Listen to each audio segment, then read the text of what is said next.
On this episode of Shadow Initiative Talking TV, we are bringing you what is most likely the most captivative Sasquatch footage anybody has ever seen, and you're going to see it here first. We've also got more insight into the recent drama and rumors circling the Travel Channel and the infamous charlatan Zak Bagan.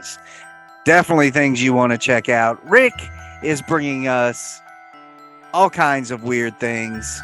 Somebody digs up a penis. We're going to hear about it. Rick's going to be the one to tell you. And we've also got what could be an EVP right here on the show. So all of that and a whole lot more on this episode of Shadow Initiative Talk and TV. Strap yourself in because we're set up, switched on, and ready to go.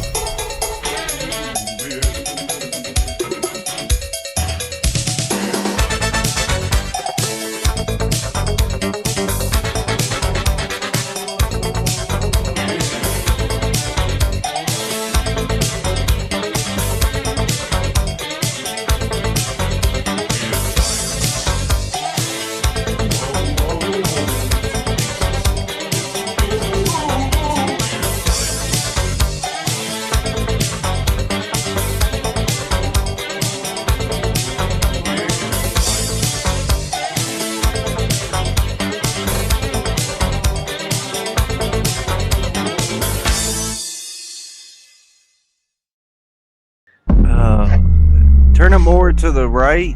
I can still see you. Hold on. Oh, Jesus. He's messing with wires, folks. This is where shit starts to go south. Okay, that's better. There was too much natural light. It Is really it, is. Okay, cool. And welcome one and all to another edition of the Shadow Initiative Paranormal Talk and TV. We are your hosts, ghost hunters and authors. Myself, Rick Hale. He is Stephen Lancaster. Hashtag welcome to the initiative. Hey, Stephen, Yes. Welcome back, man. We missed last week. I know, man. You know, my grandson was sick. Most of you know he was diagnosed with cancer like 6 years ago. He's 7. The doctors told us he'd never see the age of 2, and here he is at 7, doing everything that they said he wouldn't do. We had a huge scare last week. He slipped into a coma. They still don't know why. It blows my mind. So weird. Blows my mind. But he just got sent home yesterday, so another win.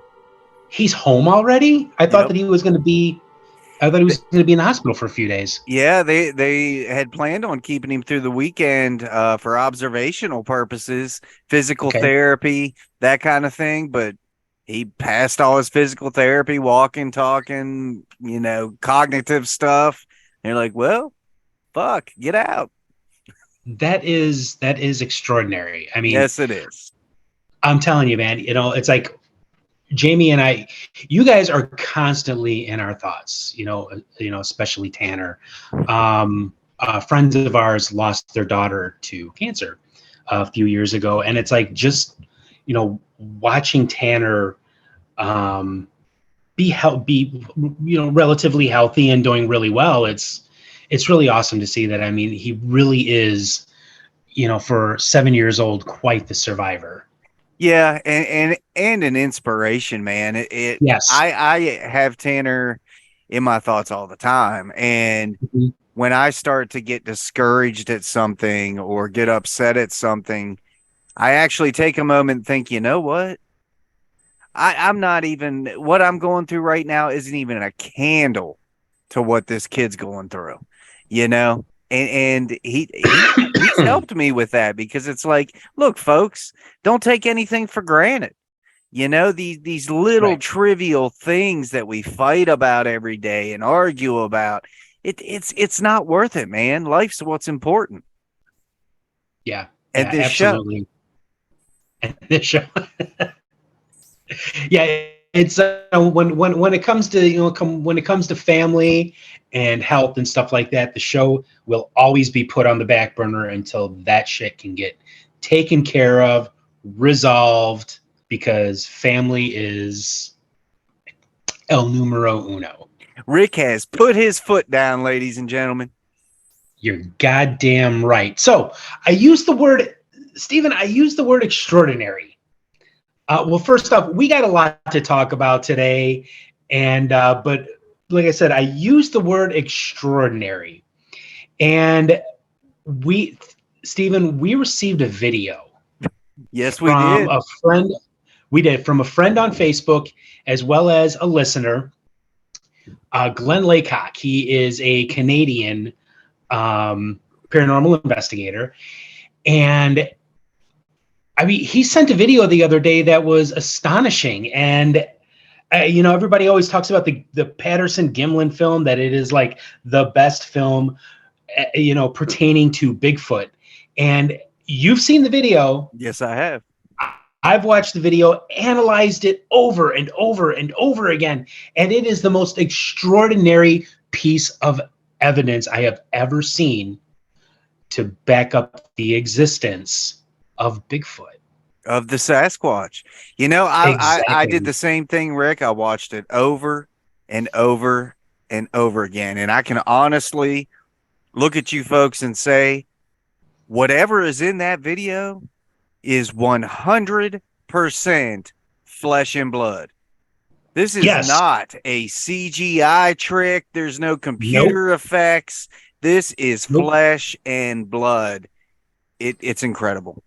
So before we present it, I just kind of want to set it up. So Glenn Laycock sent this to me, and what it is it's a trail cam in his friend's backyard.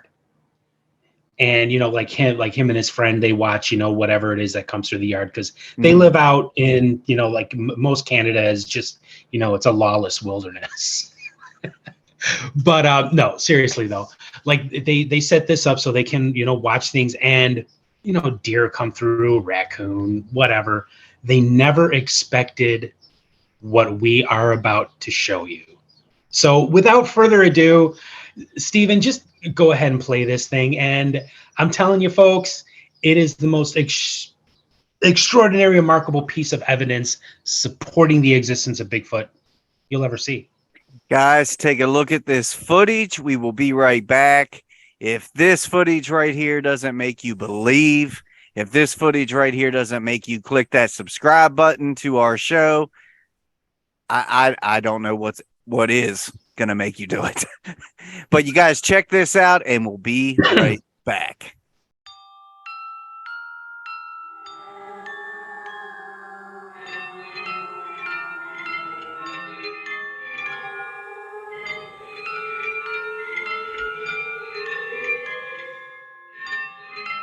Gotcha. But did we, though? We weren't dishonest. No, we told them that this was a real flesh and blood thing. Yes. What we did not tell them is that this was Glenn Laycock in that costume of whatever the hell it is. Fantastic. Neighbor. So yeah, we had to build this thing up. We had to show it to you guys. So hey, like I said, gotcha. And we're a couple weeks early on April Fools. So hope you enjoyed that. Because that's how we roll. Because that's how we roll. Found only here on the Shadow Initiative Paranormal Talk and TV. We don't wait for April Fools, because that's when you would expect it. Exactly. And that is the whole idea behind pranks and jokes, is to do it when you least expect it. I mean, I have to talk to Steven every week. That's a prank and joke right there. Yeah. That's a bad joke. Sorry. No, I mean, it's also psychiatrist visits and anxiety medicine, a lot of PTSD. Oh my God. Screaming, waking up in the middle of the night, cold sweats. Fucking Rick. Dude, I don't even want to talk about it. So hey, we're we're going to keep this going with the extraordinary. So, Stephen, there is a huge kerfuffle, and yes, I use the word kerfuffle here because not only does it properly apply, but it's also a fun word to say. So, kerfuffle. We'll say it again. So this right now going all across social media, everything from Facebook to TikTok to Twitter. There's something going on over at the Travel Channel, man.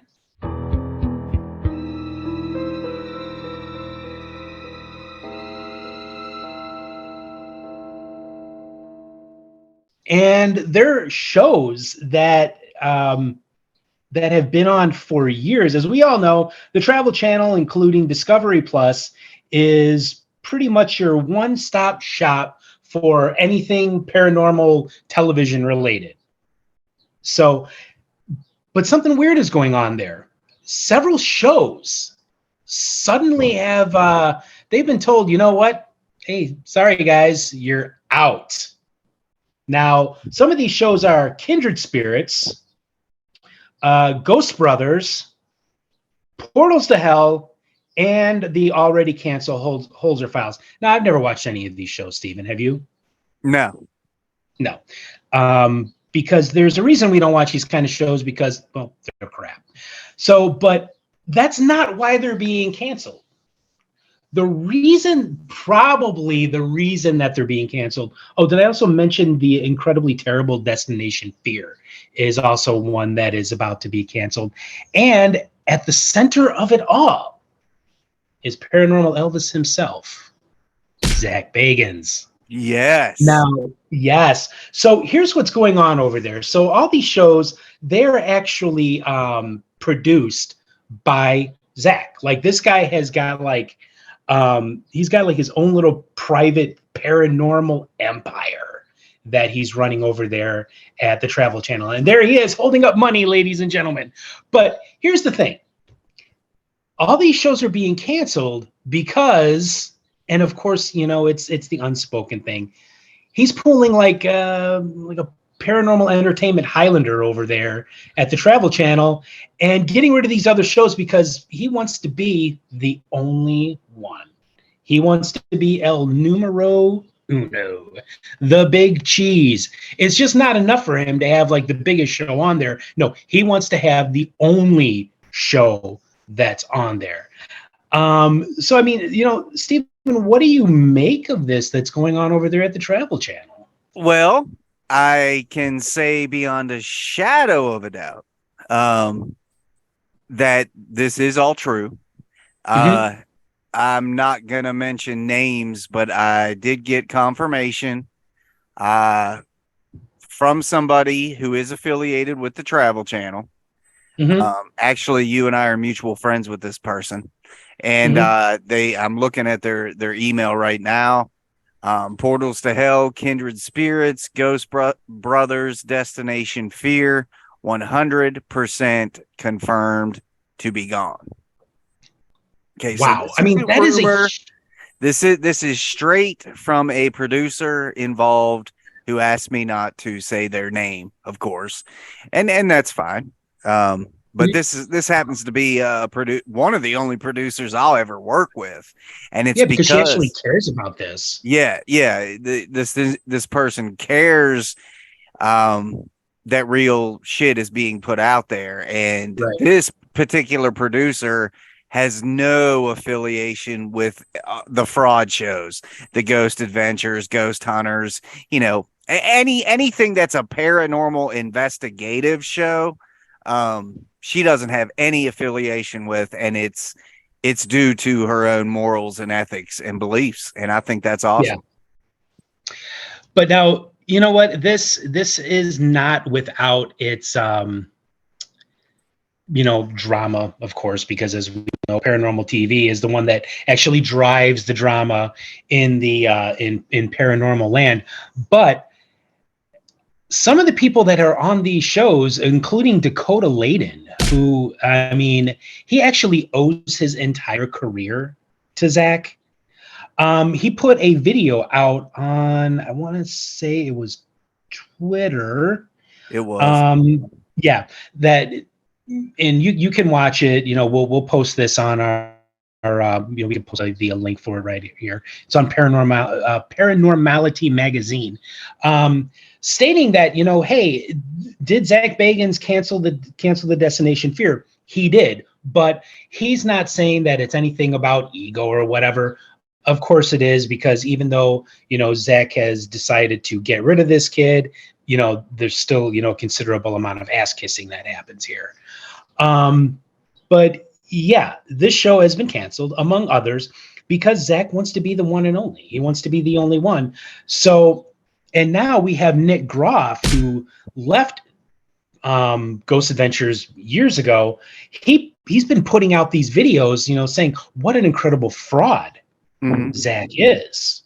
And it's like, no shit, dude. We've all known this for years, because there's no way in the world that anybody could, go through that many demonic possessions without either being permanently possessed or having such an intense psychosis that they're locked up in a hospital for the criminally mentally ill.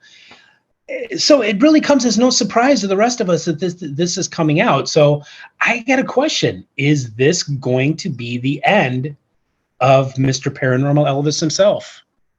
I sincerely hope it is. And, I was thinking a lot about it. See, there's a lot that can't be said by individuals because they signed those contracts. There's non-disclosure contracts.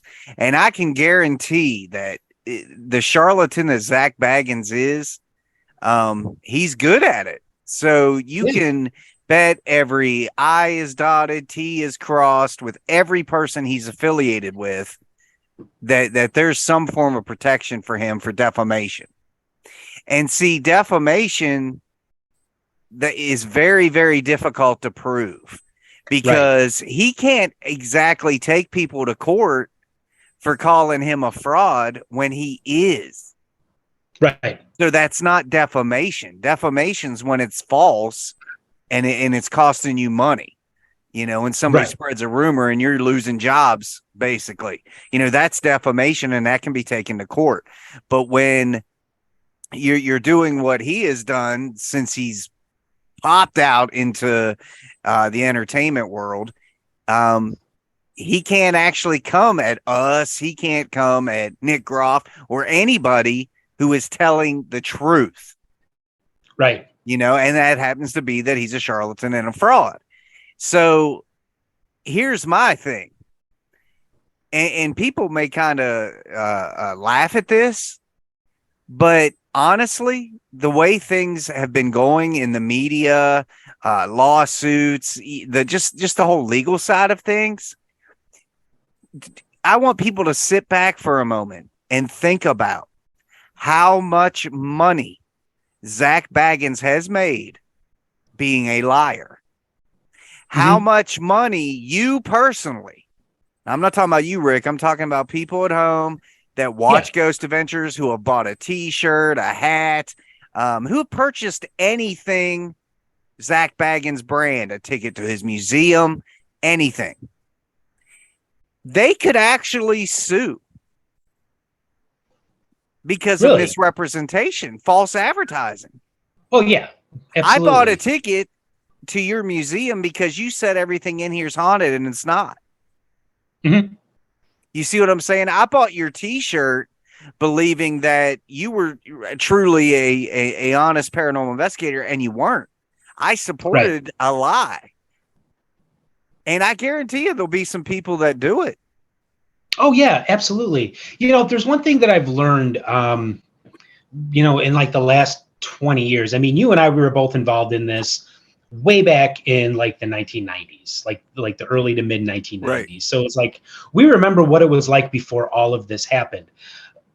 Nowadays, you are not allowed to question anybody that is involved in the entertainment side of this. You're not allowed to question Zach. You're not allowed to, and I know that they're both dead, and I'm not trying to bully the dead or speak harshly of the dead. You're not allowed to question the Warrens. You're not allowed to question Jason Hawes. You're not allowed to question any of those people. It's like in paranormal land or paranormal community, you have to just say, I have to go by what they say. And I mean, and like, that's just, to me, that's turning your brain off with this kind of thing. It used to be where you could look at guys like Barry Taff or Lloyd Auerbach or Hans Holzer and be like, you know what? I'm calling into question some of your evidence and some of the things that you've written about. And they were like, okay, cool. You're not allowed to do that anymore. You're just allowed to, as you already said, blindly follow. And that's kind of where we're at right now. And I want to kind of work off of what you just said here. Something that I want people to really think about is Rick and I have learned this firsthand. Okay. There are people in power, whether it be political, musical, let's face facts. Like anybody's going to ever be able to stop Metallica. Yeah. Forget about it. They're going to laugh at you, right? And Zak's in that same position. He's a multi-millionaire. You're not going to stop the guy. He could put a billboard in every city in this country with his face on it if he wanted to. Okay? But that's all the money he got off of everybody's backs being a charlatan, right? Right.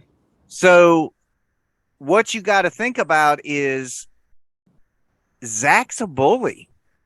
Mm-hmm. And Zak is running his own little paranormal mafia.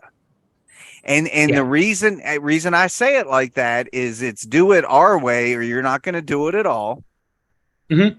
Do it our way or we'll just bury you on the internet because everybody believes us. Right? So yeah, and see sorry, bud. Go ahead. I was just going to say that's how the paranormal scene is run here in Chicago. Right? Like we have this one person who sits on top and nothing can get done in the Chicagoland area without, either kissing this person's ass or fearing them.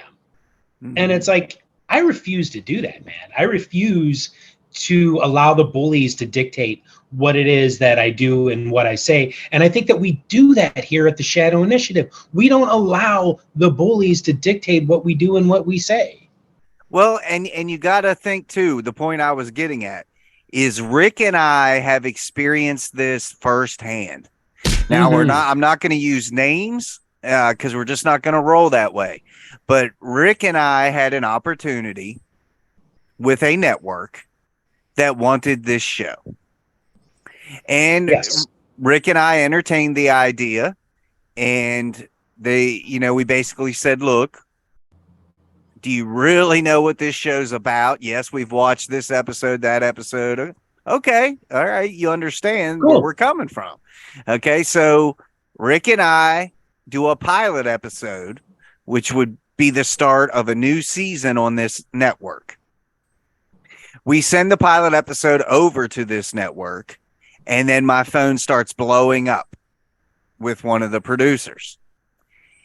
She proceeds to tell me that one of the other producers that she works with for this network has strong affiliations with the Travel Channel and Zak Bagan.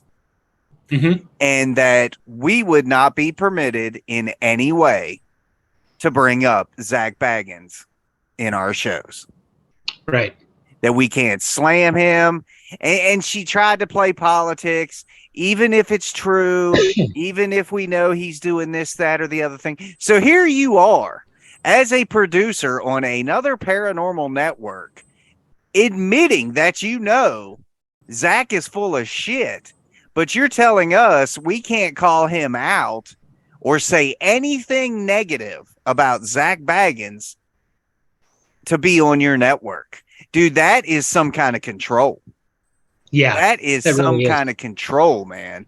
It's where this network thinks, but this is how they're thinking that almighty dollar, man. Well, if we piss Zak Bagan off, our network's never going to have a chance. Right. I would say fuck Zak Bagan and put your heart and soul into that network the way it should be done. Instead, what you have done is made the Kmart version of the Travel Channel.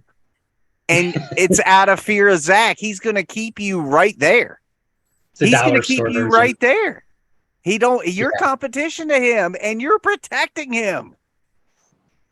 Yeah, I thought that was extraordinary. And the thing is like when we have these conversations like this, and and the reason that they, told us no, it really only is a very small part of what we do here. But that's the thing. They didn't tell us no. They still wanted our show. We would have just had to agree to never say anything negative about Zak Bagans. And of course, you guys at home who have been following us for 3 years, me and Rick don't roll like that. We're not going to sell out. No. Me and Rick will jump on a paranormal show just like that if it's going to be done our way. But if not, we're not doing it. Right. Exactly. And it's like, and the Shadow Initiative here, Stephen and I, we're not going to be bullied. And it's not just Zak that we talk about. We also expose other frauds in Huff. Fucking Huff, douchebag, for example. Huff. I mean, exactly. God knows. Or the dude in England who, allegedly found a body or whatever. The human skull guy. Yeah. The human skull guy. Yeah. It's not just him. It's frauds in general. We want to bring you not only do we want to entertain you, but we also want to enlighten you as well. And I think we do a pretty good job here. But if that means that we have to expose people for who they are, that's exactly what we're going to do. Yeah. It's like, I'm not a big country fan or anything, but something Willie Nelson said, how can you not just love Willie Nelson? He's just a nice old dude, man. Yeah, right. But he said, I don't care if I play in front of 100,000 people or one person. He said, as long as one person wants to hear what I have to say, I'm happy. And that resonated with me because I kind of feel like that with us. Like, we're not trying to attract the same people that are watching Ghost Adventurers and idolizing them. Right. We're trying to attract real paranormal investigators. And yeah, we get silly and we joke around because Rick and I have found that middle ground, because that's all producers want to say. Nobody wants to see how it's really done. No, it's boring, blah, blah, blah. No, we have proven time and time again that there is a large audience out there that wants to see how it's done. And you can still make that entertaining. Take this show, for example. It's the dynamic between you and me is partly why people listen.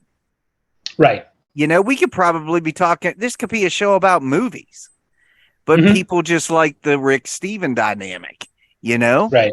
So the real deal can be done. It's just they're so afraid to invest in it because they don't think it'll work. See, and here's the thing too, like, I was talking to Maeve Ibanez, who's been on the show, and she's a member of the community of Shadows. She's a good friend of ours. And I said she likes Tool. Yeah, well, I if you want to be part of that cult, I guess that's up to I you am. guys. But no, here's in all seriousness though, I said to her, I'm like, there's a reason shows like In Search Of, Sightings, Arthur C. Clarke's Mysterious Universe, why they were so successful, and people are still watching these shows 30, 40 years later, and why they're still loved, because they were about the mystery, not the people looking into the mystery. I mean, yes, of course you had, like, for example, In Search Of, Hans Holzer was on that show quite a number of episodes, doing investigations. That's cool. But again, it wasn't about him. It was about the mystery that he was looking into. Or on Sightings, they worked with, legit parapsychologists. But again, it was about the mystery, not about the person looking into the mystery. And that's what a lot of these shows have become, because that is kind of what fuels reality TV, is the personality, not what they're looking into or allegedly looking into, for that matter. And that is like, that's kind of a huge part of of the problem in paranormal land, especially with paranormal entertainment. It's become about the person rather than the thing or the place. I think that you would agree with that. I do agree with that. Every industry has taken that easy way out. Every single one. You look at the music industry, it absolutely sickens me that women continue to sell sex before their fucking talent. You know, it's Agreed. like we got to look good. We got to come out there shaking our ass. It's not even about the music. You know what I'm saying? And that's what it's like. These boy bands, music companies just put together the Hispanic, the black guy, the gay guy. You know what I mean? It's like a formula, and they put together a boy band, all good looking guys. You know, it's the same thing. The movie industry. Well, we got to get Tom Cruise on this movie, you know, or we got to get so and so on this movie. It's the same thing with TV. Yes, I get it. You got to make money. You do. Sure. You do. But you know what? The History Channel and the Travel Channel were fucking very successful way before the paranormal shit. And it was all honest, authentic, true stuff. Right. Exactly. Now it's garbage. So, you know, to end this part of our conversation today, you know, all I'm going to say is this: producers, I challenge you. And I know that I've said this before on the show, Stephen, but I challenge you to use real paranormal investigators, really show how this stuff is done. And I promise you, like, we talk to, you know, many different researchers and investigators and paranormal enthusiasts, not only on this show, but also in our private life. They're like, I want to see something like that. I want to see the real thing. I want to see the mystery, not so much the person looking into it, but yes, that does help. So, but here's the thing. It's like, producers, I challenge you, please think outside the box a little bit, because there is a problem in paranormal land. There's a thinking outside the box problem here. And it's like, man, look outside the box, man. I agree. So, moving along, you know, we speak about belief a lot on this show, Stephen. And, you know, belief is a big part of what we do here, because we do believe in ghosts. We do believe in UFOs. We do believe in, you know, cryptids, despite the video we showed everybody this morning. We do believe that kind of thing exists and is out there. So I found this incredible article today. It's from thoughtco.com, and it's like, what is belief perseverance, with its definitions and examples. So, you know, I know, Stephen, that you are a believer in this, you know, that you're along with me as a believer in a lot of this stuff, correct? Sure. So I'm just going to, you know, read a little bit of this, and we can, you know, discuss as we go along. Belief perseverance is the tendency to maintain one's belief even in the face of evidence that contradicts them. We see the tendency with all kinds of beliefs, including those about self and others, as well as beliefs about the way the world works, including prejudices and stereotypes. So, you know, let's start with that right there. I absolutely refuse to ever debate skeptics or cynics, because they have completely shut out any thing whatsoever that they were like, okay, yeah, I can see that that's a possibility that may exist. Like, their belief system is just as strong as, say, somebody like myself or you in this kind of thing. And it's like, it gets to a point where it's like, although you, a skeptic or a cynic, may have been on a paranormal investigation, may have seen things, may have experienced things, they're still like, you know what? Fuck it, I don't care. I still say this kind of thing doesn't exist. So they persevere with that belief. Stephen?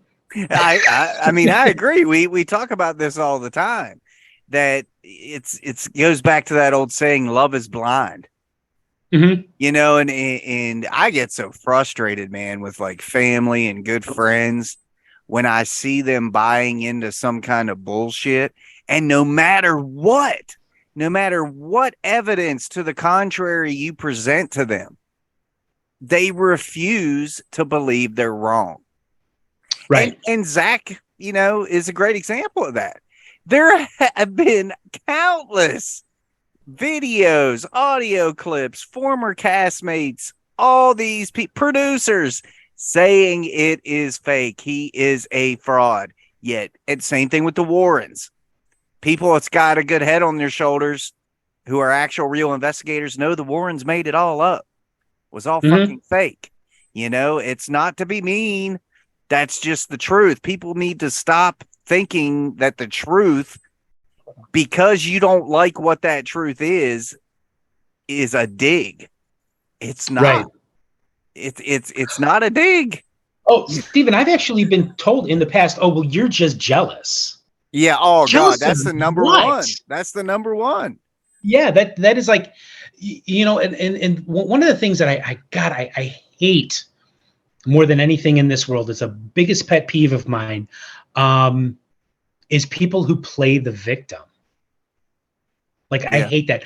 I grew up with a mother who was like that. Like, she was constantly the victim, which is why one of the reasons that it's like I hate it so much. But you get that a lot with these people on the paranormal. Oh, you're just jealous of them, or you know, you just want to say bad things about them to make yourself look better or be a bully. And it's like, no, we're saying those kind of things because, you know, not only is the belief there that they're frauds, but the evidence that they're frauds is there as well. It's just you refuse to believe it. Yeah, I agree, man. But there's also the other personality, and we're gonna see that here soon with these gentlemen that are building up all this hype that they're coming out with the truth, right? Mm-hmm. But you guys watch at home, they're gonna be the victim in all this. They're going to say they were forced into it. They were blackmailed, whatever, bullied. I'm sorry. I'm not going to buy that. I've seen these contracts. You knew exactly what you were fucking signing. Those contracts state that, of course, non-disclosure, gag orders. You're not allowed to talk about what happens during the production of the show. You know, it even says in there that the producers may alter things, make things appear differently than how it actually happened for entertainment purposes. So when these guys come out and put it all on Zach, I think that's fantastic that they got the balls to do that. But I'll have more respect for them if and when they do that they take some of the blame too. Yeah, and I do, because we've seen it. I'm not going to mention his name, but like I have some good friends from Ghost Hunters International. Okay, one of which poured it all out to me, and I even think I could probably dig way back when you were doing Paranormal Underground. I was doing Shadow Walker Radio, and I had this individual on my show, and she flat out said that she didn't know what was going on, that they were in pitch black. Only the camera crew had the night vision. So she knew people were making sounds, shutting doors, this, that, or the other thing, because they were in pitch black. She knew this stuff was happening. She knew they were falsifying things. But then you have other people come off of these shows. Oh, everybody else was faking it but me. That's what I'm hoping these guys, when they come out with Zach's stuff, they own up to it. Like, dude, you know, people can turn around. People can say, I made a mistake. I didn't think it was going to go this far. You know, I did just want to get out there, get famous, make money. I'd respect that. I'd respect that. But don't come out and just put it all on him without looking at yourself first, because you were there with him and did nothing about it. You participated. Yeah. So, with like the belief thing as well, it's not just, you can't really just put it on skeptics. You also got to put it on people like us as well. There are people out there who will just blindly believe that like that is demonic possession, which no, it really isn't. It's actually like take Annalise Michel or Mikel, however you pronounce her last name. Anybody who doesn't know this was a case of a young woman in the 1970s. She was a German student who died during a series of exorcisms. And, for the longest time, everybody was like, oh my God, this is terrible. She was possessed by demons and, these savior priests tried to save her soul and stuff like that. But really what it turned out to be is that Annalise Michel was a severely mentally ill person. Yep. And she suffered from, schizophrenia, bipolar disorder. I mean, she had everything that you could possibly think of where auditory and visual hallucinations were involved. She stopped taking her meds. She was a very religious, she was a very devoutly Catholic girl who came from a very devoutly Catholic family. So when she started, she was told to go off her medication by this priest. And, well, of course she decided to descend into madness. But it's like, if you were to go to people who are like, oh, no, that is, real demonic possession, they will fight you tooth and nail on that, because their belief is that she was really possessed by a demon. Another belief is, of course, Amityville. That shit never happened, man. We've already gone over this on this show. It was all made up by the Lutzes. The guy who wrote the book, I believe his name was Jay Anson, and Ronnie DeFeo's lawyer. Jay Anson and the Lutzes wanted to make money. Ronnie DeFeo's lawyer wanted to get him off like a quadruple murder charge by saying evil spirits told him to do it. And years later, the people who lived there were like, no, sorry, none of this actually happened. We've never had anything like this. So yeah, this belief perseverance also happens on the side of the paranormal enthusiast as well. What are your thoughts? Yeah, before I get to that, is there anybody close to you right now talking? No, I'm actually alone.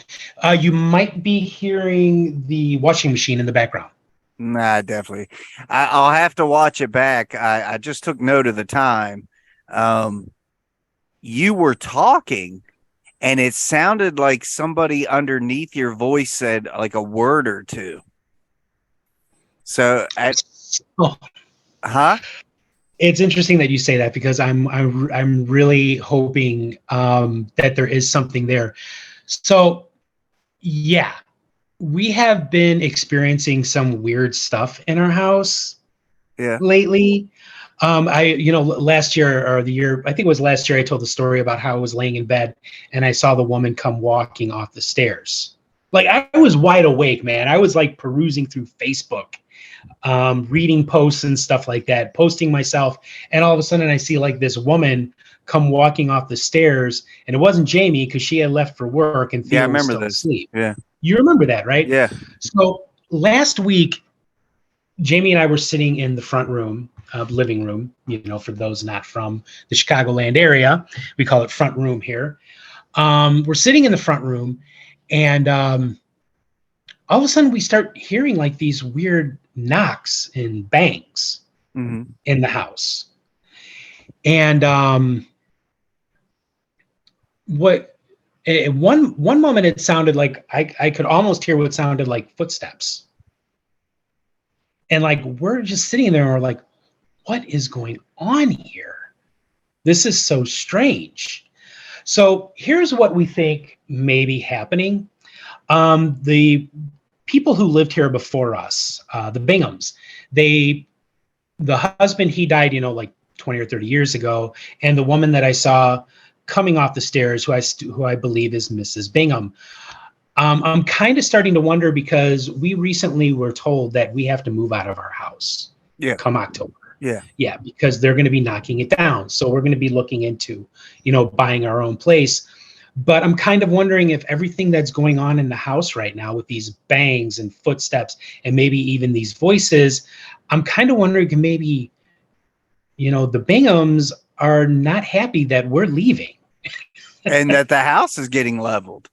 Exactly.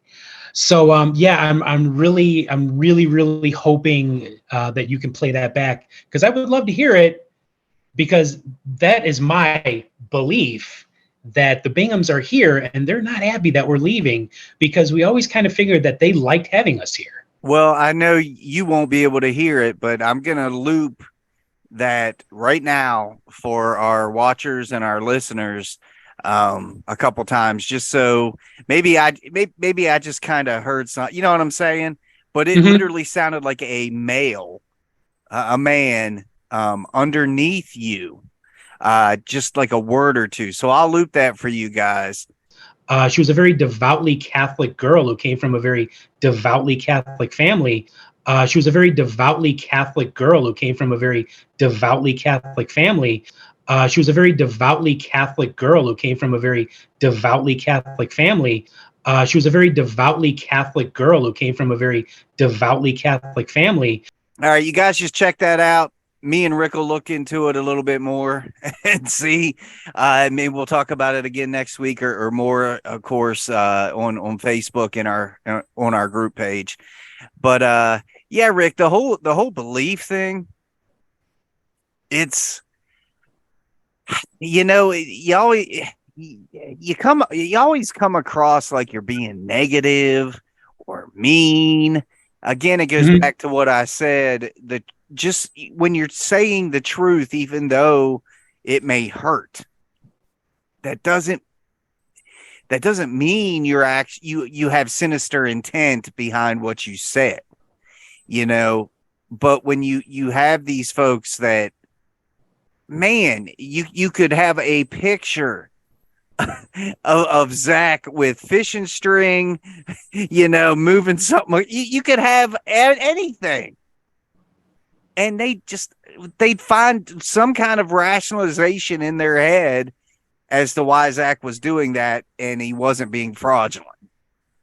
Right. And that it goes back to my personal beliefs that these are the same people that don't belong in the paranormal field, man. People get mad when I say that. How dare you? How dare you say who can and can't do this? Well, I can't play football.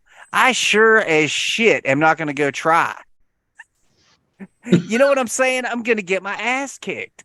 It's like Rick, you're listening to Eddie Van Halen. No, I'm not. I'm just using that as an example. And you're like, damn, man, he is awesome guitar player. I'm going to order me that same guitar. So you get that guitar and you're like, well, what? He must be faking it. He must be faking it. I can't do it. It don't work. Blah, blah, blah. That's kind of the mentality. It's like they want to be like Zak and Jason and whoever these other people are. And you could say that, but they're frauds, man. Mm-hmm. Why would you want to be like, no, they're not. No, they're not. Dude, they are. And it's because they don't want to come to, it's an ego thing. They don't want to come to the terms themselves and admit that they were wrong or that they were misled. There's nothing wrong with saying, you were misled. Hell, I grew up on the Cosbys, dude. If somebody back then would have told me Bill Cosby was date raping women, I'd have never believed it. No, neither would I. He was America's dad. Yeah, right? Well, Zak is America's paranormal investigator. And finally, all this shit came out with Bill Cosby, and it's like, damn, dude, I'd have never, but I have to believe it because it's true. I'm not going to sit there and be like, nah, he didn't do that. Right. You know what I'm saying? Nah, he didn't. There's all this proof. Nah, there's no way. You know, and that's how these folks are, man. And it kills me. You don't belong investigating. You know what? If you didn't get good grades in math and science, you don't belong investigating. I'm sorry. People hate it when I say that, but dude. Well, I guess I have to leave investigating because I wasn't real good at math or science. It's the point I'm getting at is not everybody can be everything. Yeah. You know what I'm saying? Even if you desperately want to, that doesn't mean that you can. And when you're emulating the wrong people, you've stopped before you started. Right. So, yeah, I mean, I think that it, when it comes to belief, it boils down to this. Belief is a very, very strong thing. People live and die on belief in everything from a God to what we deal with here in paranormal land. But the thing is like a person who is emotionally intelligent and emotionally mature, or intellectually mature, can look at some of these beliefs, and when they're shown evidence to the contrary, that person can say, okay, I was wrong. And those are some of the hardest words in the English language to say. Theo was just telling me this the other day, and I thought it was wise for a 12-year-old to say this. He's like, some of the hardest words in the English language to say was, I was wrong. Yeah. But if you're a mature and intelligent person and you're given this evidence to the contrary, you can say, I was wrong. That's what makes us better as human beings. That's what makes us better at our crafts. If when I was running my team, if Alan would have said, nah, dude, you're wrong about that. It's humidity affecting this door. And I'd have said, dude, no, it was a damn ghost. And he's proving to me that, dude, look, the door just sticks, blah, blah. It don't work that way. You got to face facts. Now, the way I view belief is a little bit differently than I think most people. Belief doesn't mean it's true. Correct. Kids believe in Santa Claus. Okay. Christians are probably the worst at this. When you bring up the rape, the incest, the molestation, all these nasty things from the Bible, they don't want to believe it. It's in your Bible. It's there. It's in print. Yeah. But they won't believe that. They only want to believe what suits their agenda, I guess, is what it comes down to. And you said it perfectly right there. What suits your agenda? And that's why a lot of people, they can't change their mind about stuff because it suits their agenda or it's part of their narrative or whatever. And it's like, that's where you kind of have to sit back and not be so egotistical and say, you know what, I was wrong. A perfect example of this, years and years ago, I was involved with this, with a huge paranormal group. And we did this big investigation in Gurnee, Illinois at this historic house.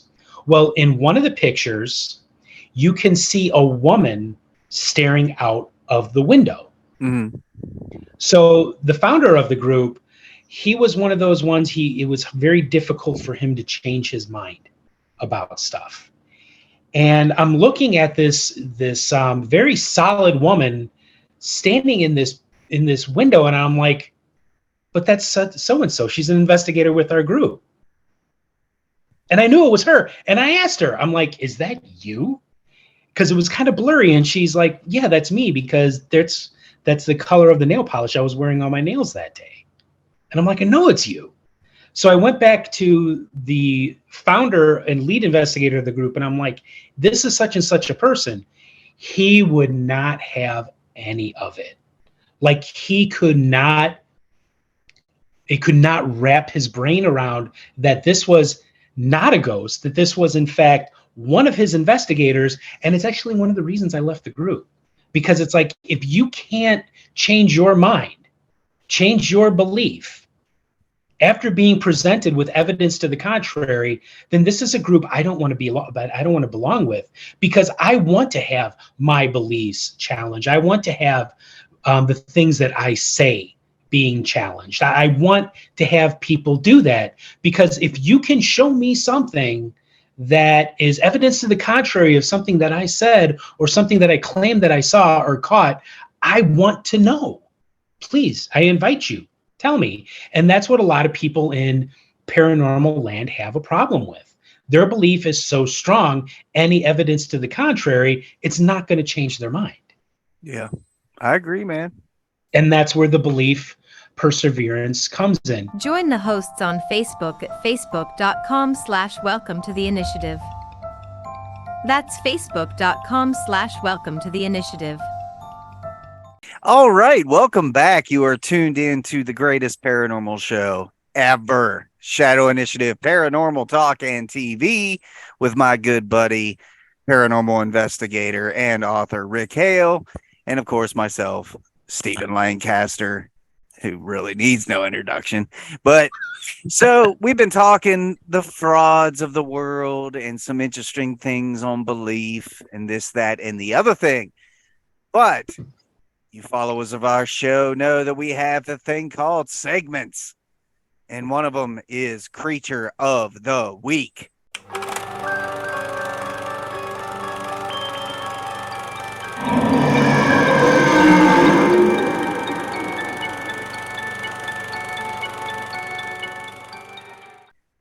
Yeah, but we haven't done a Creature of the Week in a while. We haven't done a Creature of the Week in a while, and since we showed that undeniable, captivating Sasquatch footage at the beginning of the show, we might as well stay within that realm. Rick, what do you got? Well, we of course we had that unbelievably remarkable video at the start of the show that, hey, in my belief, can't see what I did there. In my belief proves the existence of Bigfoot. Now joking, but again, thank you, Glenn Laycock. However, North America and the Himalayas aren't the only country that has hairy bipedal ape-like creatures that are haunting the forests and mountains of the world. This is one that comes from the Philippines. Now, I don't know if you know this, Stephen, but in the Philippines, they have a lot of folklore concerning things like ghosts, demons, vampires. This is an entirely new one to me. This is the Amomongo. And the Amomongo is a man-sized ape. It's hairy with long nails. And it kind of hangs out in the, I hope I'm pronouncing this correctly, the La Castellana area in Negros Occidental. Now, this Amomongo is known to be very, very violent and will have no problem attacking people. It's also been known to grab dogs and cats and other indigenous species and just take them away, and even children too have been known to have been abducted by this thing. And it's not taking them just to be friends with them, it's taking them to be food. And this is a really frightening ape-like Bigfoot. The first one that really caught people's attention, it's fairly recent, although it's been a part of the folklore of the Philippines in that particular region for generations. But it really came to light on June 9th, 2008. Amomongo supposedly attacked Elias Galvez and Salvador Aguilar of the La Castellana settlement and disemboweled numerous goats and chickens in the area for the purpose of eating its entrails. The attacks lasted up to the next day, June 10th. Medical records reveal that Galvez and Aguilar sustained numerous scratches on their faces, backs, and abdomens. Residents described it as a hairy white ape with long, sharp nails. And now here's the difference between Bigfoot and the Yeti and Sasquatch. They're known to be very tall, and some people will say, I've heard it, which is ridiculous, up to 12 feet tall. I mean, come on, you're not gonna see something 12 feet tall coming to you. I'm okay with it being 7 to 8 feet, but the Amomongo is only 5 feet tall, with the tallest being 5 feet, about 5.5 feet, roughly speaking.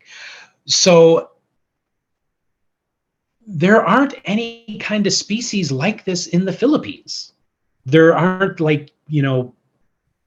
apes like this in there, and especially, or even like apes that are known to be violent like this, stealing people's kids and, disemboweling their chickens and their goats or whatever. This is a very, very frightening cryptid, and one that they are just as frightened of as is the aswang, which is a witch, a vampiric witch that can actually detach its head from its body and fly around with bat wings. So this is like one of the more feared, but in my opinion, I think that it's got a little bit more believability than the aswang. Stephen, what are your thoughts on this, man? Are they dealing with some kind of ape that they just don't know about? Because, the Philippines, even though it's a huge island chain, they do have a lot of forested and mountainous regions. Could they be dealing with, an unknown species of ape? Or is this something that they truly need to fear? It could be an unknown species. That's always a possibility. Sure. I guess technically it is. But I've actually recently been diving into a lot of horror movies that's been coming out of the Philippines because they have such unique folklore. They got great horror films. And but anyways, regardless, I think it just goes back to what I've always said about the Sasquatch, the Yeti, the Tennessee skunk ape, all these different but the same kind of creature, that I think it just gives more validity that like every region, every culture has something like this. It's just got a different name. And what's interesting is this isn't stuff that's coming out now in our world of the internet, and you can read about some Asian kid's story that just happened 15 minutes ago because it's accessible on the internet. We're talking about these legends and myths and all this stuff were before most cultures never even intermingled, never knew other people even existed. You know what I'm saying? So it's like, how can all these different cultures have something like this when there was never like a meeting of the minds? Okay, we all around the world got to come up with something that looks like a monkey but also looks like a man. Okay, you guys name yours this, we'll name ours that. It was nothing like that, and I think that lends some credence to these stories. And it's the same. I think the bigger culprit would be aliens. You look at extraterrestrial life, every culture has shown that in some way without knowing other cultures were doing the same thing. Right. Take Puerto Rico, for example, with the chupacabra. My uncle is from Puerto Rico, and my aunt and her family, they lived in Puerto Rico for 20 years, actually a little over 20 years. And she knows people who saw the chupacabra, like people that she trusts and knows. And it's like this, these could very well be real animals that we just don't know about, like the Amomongo or the chupacabra, or even the aswang, which, could be, a giant bat of some kind. But and that's what we try to do here at the Shadow Initiative, is bring you these creatures that you may never heard of anymore, to make you think that maybe some of these things really do exist. Yeah. Good call, man. Yeah, thank you. The Amomongo is definitely one of the weirder ones, but it's definitely one of the coolest. And I've never heard of the Amomongo up until, last week. He's hideous looking. Yes, he is indeed. So going back to the whole idea of belief, and we're going to add this into our news of the weird.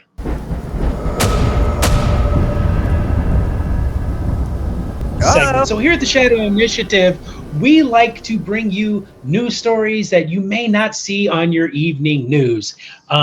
This is one of them. This is cool. This actually comes from the New York Post. So this happened in Colombia.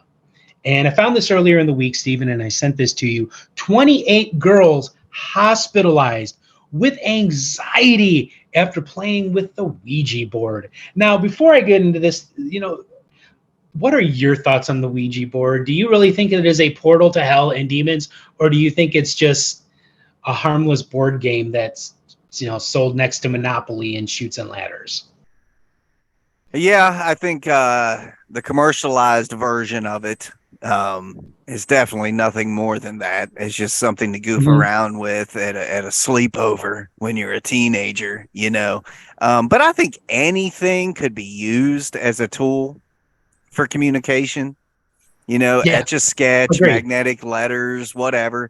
But scribing itself, I mean, it dates back to Asia. I want to say China, maybe during the Ming Dynasty. Thousands of years. Yeah, that they were doing it well before it was called a Ouija board. So right. I think a lot of it is culturally based, but I think with the cases that you're talking about with these young ladies, hype's a big thing. Hype's a big thing. Fear's a big thing, and I mass hysteria is a common thing. We talked about that on an old show last year, if you remember, and wasn't it the Philippines where all these kids in school all woke up like out in the fields and stuff, and they didn't know how they got there and all that. Yeah. And it was just, it was an actual natural thing that can happen. It had nothing to do with it. Happens all the time. Yeah. So, but this is really interesting. So nearly 30 schoolgirls have been hospitalized with anxiety attacks after allegedly playing with a Ouija board at their school in Colombia.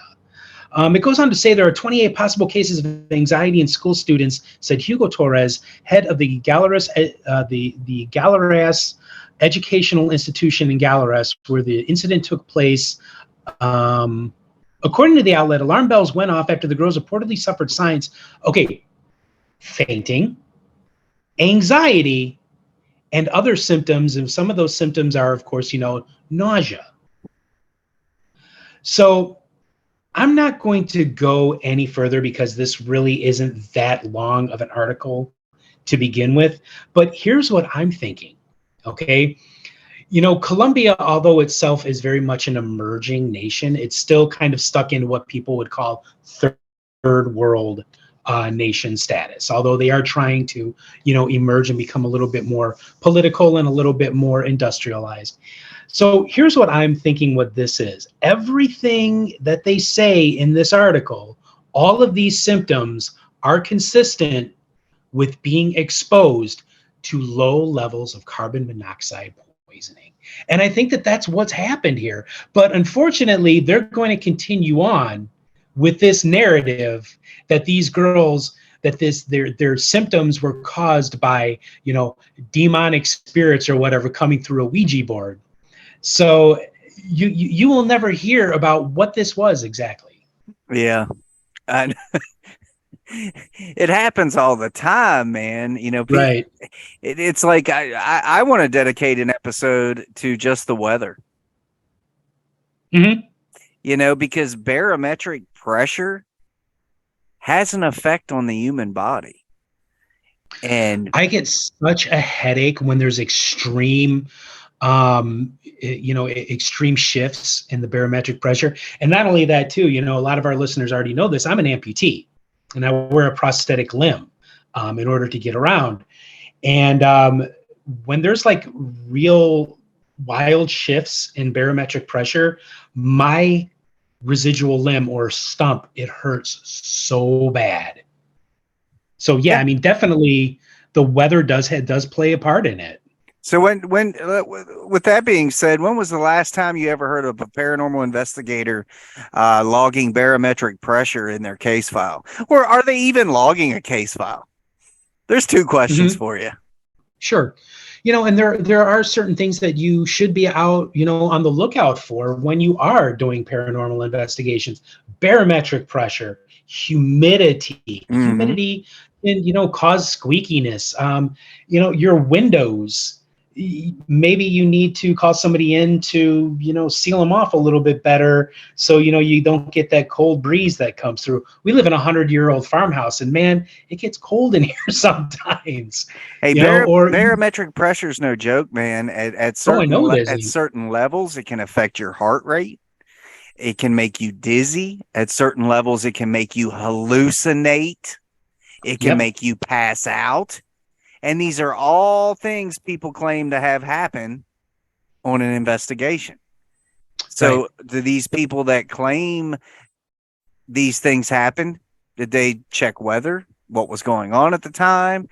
That stuff's easily accessible. I'm at such and such house in such and such town.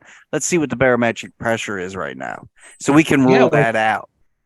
Or plug in, or bring your own personal carbon monoxide tester, right? To see if people are getting hit with low levels of this. I mean, we already know from watching, from 20 plus years of ghost hunters, that people can be affected by things like infrasound, carbon monoxide poisoning, and of course, high levels of the electromagnetic field. I mean, that shit can make you go bonkers, man. It can. Yeah. But So I'm thinking, school and the Ouija board, dude, I'm not sweating it. We'll see this school on an episode of Ghost Adventures next year. Zach's gonna roll in there and he's gonna figure it all out. So moving along in news of the weird here, it would not be an episode of the Shadow Initiative without at least one dick story. Absolutely. Absolutely. Steven, you could throw up a picture of this because this is amazing. Dick? So no, this comes from Ancient Origins, which is, it's a pretty cool website. I really like this website. So for sale in, that's mature, Steven. What? That's real mature. Oh, speaking of giant dicks, that's giant you. So for sale in Britain, a small ancient man with a colossal penis. While metal detecting in a field, a British couple thought that they found an ancient cartwheel piece, but it turned out to be a small human figure with a large bronze hinged penis. Auction house will soon sell a small bronze statue featuring a man holding a large penis in his right hand. Oh, that has nothing to do with that. Sorry about that. According to Noonan's, Joanne had just unearthed a medieval penny, and Paul was scanning the XP Deus 2 detector, which cost twice as much as the artifact is expected to sell for. When he picked up a strong signal, digging about 25.4 centimeters or 10 inches deep, Paul uncovered, seriously, 10 inches deep, talking about giant penises. I mean, you can't write this stuff. It's amazing. Paul uncovered what he initially believed to be a large steel split pin that was used in Celtic Romano world to secure wooden wheels to farm carts. But after Paul had wiped away the mud from the object, a tiny human face peered back at him, and while the nude bronze man himself is small, in his right hand, he is endowed with an oversized penis. That is our second news of the weird story here. Yes, so they're actually finding stuff like this all the time. There's a lot of, like a lot of the, ancient Celtic cultures, they had a lot of this kind of stuff because like fertility was a big part of their culture. They have entire gods and pantheon of gods dedicated to fertility. And they may have found one. And I think I don't know. I mean, I'm like looking at the picture and stuff. When we could show the picture up, it's hinged. So what I'm thinking is it's down and then boop, it's up. But yeah, so you can find this over at Ancient Origins if you want to read a little bit more. It is a very funny story, and I like how they put 10 inches deep in there. Kind of wondering if they meant that pun. Ladies and gentlemen, Rick Hale. And lastly, we are going to bring it home here to Sweet Home Chicago. Chicago man arrested twice in one day for breaking into cars while on electronic monitoring for breaking into cars. Like, this dude has been arrested in the past for breaking into cars, and he's doing it while he's on electronic monitoring. Prosecutors say a Chicago man burglarized a work cruise van while wearing an electronic monitoring bracelet for 2 pending burglary cases. And incredibly, the arrest occurred about 2 hours after he left the police station on a recognizance bond after a concealed carry holder held him at gunpoint for allegedly breaking into another car. Rodolfo Santillan Santillan's really bad day began around 10:20 a.m. last Tuesday in the 5400 block of West Belmont. Lived in that neighborhood when I was a kid. When the 49-year-old concealed carry holder walked out of a store and allegedly saw Santillan inside his vehicle. The licensed firearm carrier pulled out his gun and pointed it at Santillan at the exact moment that a Chicago police officer was passing by. The cop, thinking that the concealed carry holder might be robbing someone, pointed his gun at the concealed carry holder, who placed the weapon on the ground. Yada, yada, yada. Won't go too much more into that. But can you imagine how dumb you have to possibly fucking be? You just got arrested. You've been let out of jail on a personal recognizance bond for the very same thing that you are just going to jail again for. It's like, how dumb could you possibly be? And it's like, I hate bringing up these stories about Chicago because it gives people still the false narrative that somehow we're an overly violent city and filled with stupid people. But yeah, this guy is definitely a stupid person. Yeah, I mean, who thinks Chicago, Al Capone? Who thinks that kind of stuff? You leave Capone out of this. You understand? We love our Al Capone, goddammit. And the Bears. The Bears. I cannot believe how incredibly stupid some people can be. I mean, I'm sure that, where you live, you deal with, stupid people all the time. Dealing with one right now. Kind of set you up there, buddy. This guy right there. Which one? The little one or the big one? Because I'm thinking the big one. That's what she said. Look, y'all, this is available poster size. We're looking at 24 by 36-inch poster, framed and signed with a silver marker by me. Okay, with love from Steven. So you can get your official Steven is stabbing Rick poster. Please visit shadowinitiativetv.com while supplies last. Found alongside, Steven's semen and pee that he wanted to sell. Autographed, by the way. I'm going to autograph. Pretty gross, dude. Pretty gross, dude. So, hey, I cannot believe how incredibly dumb some people are.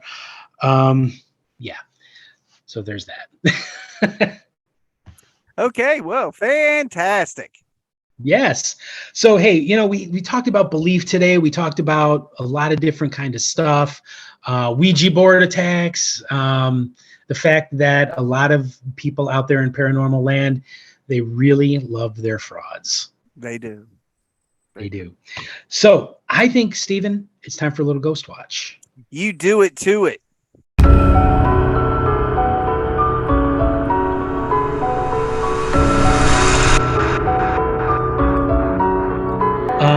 This week on Ghost Watch, we're talking about a dangerous ghost that haunts a hill in Somerset. I'm Rick Hale, and this is Ghost Watch. The rural countryside of Somerset has long been considered a place of peace, with its picturesque rolling hills and emerald green pastures. It's little wonder why people come here to escape the city. One of these hills, the curiously named Creech Hill, is just as innocent as it appears as the country that surrounds it. Nevertheless, according to the people who reside near the hill, it is a place of great darkness. Something sinister, and perhaps even deadly, is said to live there. You would be wise to steer clear of Creech Hill because it is the haunt of an inhuman entity known as the Bullbeggar, and it will do whatever it takes to keep you away. The history of the region surrounding Creech Hill is ancient and dates back beyond the mists of time. Sitting atop the hill is an Iron Age hill fort, possibly built sometime in the first millennium BCE. Why these forts were built has been the cause of much debate in academic circles for decades. Some believe they were built to protect Britain from invading armies coming from continental Europe, while other researchers have offered that they were built to deal with social upheaval because of an increase in population. Centuries later, when Roman armies swept into the area, a Romano-Celtic temple was built over the Iron Age fort in 250 CE. It was used as a place of worship until Roman influence began to fade and the temple was abandoned. Despite its long history where violence and bloodshed undoubtedly took place, the nightmarish entity that haunts Creech Hill is by no means human in origin. Many folklorists believe the spirit that stalks Creech Hill is a malicious, inhuman entity known as a Bullbeggar or a boogeyman. And if there's any truth to the stories that have been told of Creech Hill for generations, this fiendish spirit lives up to its reputation of evil. How did Creech Hill come to be haunted by this demonic creature that has haunted the dreams of children for all time? Believe it or not, its origins are far more innocent than you might think. According to local historians, the nightmare began in the late 1880s. Before Creech Hill's significance was discovered, a mining operation was set up looking for valuable minerals and coal. One day, a group of workmen unwittingly disturbed an ancient burial site and unearthed the remains of 2 bodies. Following the accidental discovery, strange things began to happen on the hill. Workmen were scared off the job by a sinister black shape that oozed malevolence would suddenly appear. The black shape, which was believed to be attached to the disturbed cemetery, began taking its wrath out on the workers. The black shape destroyed equipment and attacked the workers. With the men long gone, you would think the Bullbeggar would return to the ground from whence it came. You, of course, would be wrong. Over the years, several horror-filled encounters with the boogeyman of Creech Hill have been reported, and they are the stuff of nightmares. Late one evening, as the sun dipped below the horizon and darkness began to settle, a simple country farmer found himself traversing Creech Hill. He was returning from a nearby market and decided to use Creech Hill as a shortcut. Of course, it was a decision he would regret. As the farmer was making his way, he came upon a disconcerting sight. Blocking his path was what appeared to be an unconscious person sprawled out in front of him. When he approached the shape to offer help, the shape reared to its full height and let out an ear-piercing shriek that echoed through the darkness. Seeing this was not a person in need of help. The farmer fled the scene in terror and did not stop until he reached his home. When he burst through the door, he and his wife looked out the window to see the hellish black figure running up to the house, laughing maniacally. The creature terrorized the house by banging on the walls and loudly screaming for what seemed like an eternity. Suddenly, the creature ended its reign of terror and vanished. I can only assume the farmer never walked that lonely hill path ever again. A second account with the Bullbeggar of Creech Hill concerned a man who ventured on that same path armed with a lantern and a small staff made of ash. As he gingerly walked down the path, he was stopped dead in his tracks by an intense cold that penetrated him to the bone. Rooted to the spot, he watched in shocked awe as a great black shape rose up from the ground directly in front of him. When he shined his lantern at the swirling black mass, it let out a blood-curdling scream that sounded as if the gates of hell had been blown wide open. Not wanting to die by the hand of this thing that appeared before him, the man struck out with his ash staff. Locked in mortal combat with the black shape, the man fought bravely as the great black shape cackled loudly. When all seemed lost, the sun appeared over the hill, and the entity broke off its attack and faded away. The man swiftly left Creech Hill and never returned. These are but 2 stories out of many told about the encounter with the dark entity that stalks Creech Hill, an entity that jealously protects its domain.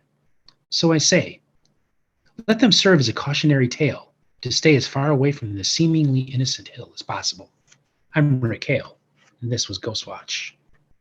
So yeah, this is another one of those like incredible stories that we hear that come out of Great Britain of, some ancient spirit all of a sudden awakened by whatever it is that's going on and attacking people. And I think that these are this is some of that folklore that really makes that region of the world great. Yeah. Still kind of hung up on the fact that you brought that penis story and then you start talking about your ghost watch and used words like bone, penetration. Ball beggar. I mean, you can see where I'm going with this, buddy. Yes, I see where you're going. How can I not see where you're going with it, Stephen? Sounds like a pretty good show, buddy. Yeah, that was a good show. We got anything else? Not this week, but I kind of want to preview what we have next week. Well, don't kinda. No, not kind of. Sorry, it's a colloquial thing. Anyways, we have a great show lined up with a great guest next week. We're going to be talking to Ash Hamilton. He is a paranormal researcher as well as host of Horror Fix, which is a podcast. And he is the director, producer, and writer of this incredible found footage horror film called Holes in the Sky, the Sean Miller story. I watched this 2 days ago, and personally, I love like found footage horror films.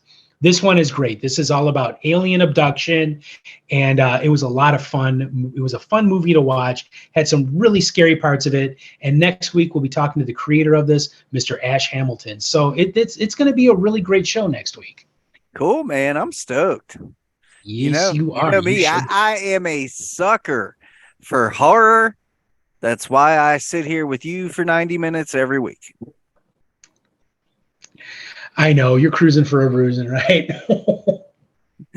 Well, another fantastic show, ladies and gentlemen. You know where to find us over there. I don't know, everything's backwards. ShadowInitiativeTV.com. More importantly, Facebook.com/welcome to the initiative. Daily discussions every few hours. Good time, always to be had. And you can reach us at shadowinitiativetalk@gmail.com. Yeah, and if you have any stories or anything of that nature that you would like to share with us, Stephen, where can they send those stories? To shadowinitiativetalk@gmail.com. And we'd love to hear them. Even if it's not even a story, even if it's just say, hey, I'd like you guys to talk about this legend on the show or just something you want to hear. Let us know. Yeah. We'll fit it in. Yeah. And if your story that you have, about your own investigations or something that you experience is compelling enough, we may have you on the show to tell the entire world about it. Yep. And just remember, guys, iHeartRadio, Google Podcasts, Apple Podcasts, Spotify, Amazon Music. The podcast is available everywhere. And if you want to watch the visual version, you can catch us at channel label 13 on YouTube. And we just started a Shadow Initiative YouTube page itself. So plenty of places to find us. Fantastic. All right, man. So, hey, great show today. Hope everybody liked it. Be sure to come back next week when we talk to Ash Hamilton. That's going to be another great show for you, our community of shadows. Yes, that's right. Groove is going to be in the house. Yes. So, hey, thank you, everybody, for watching. Thank you, Stephen, for another great show. We'll see y'all next week. Yep. Peace out.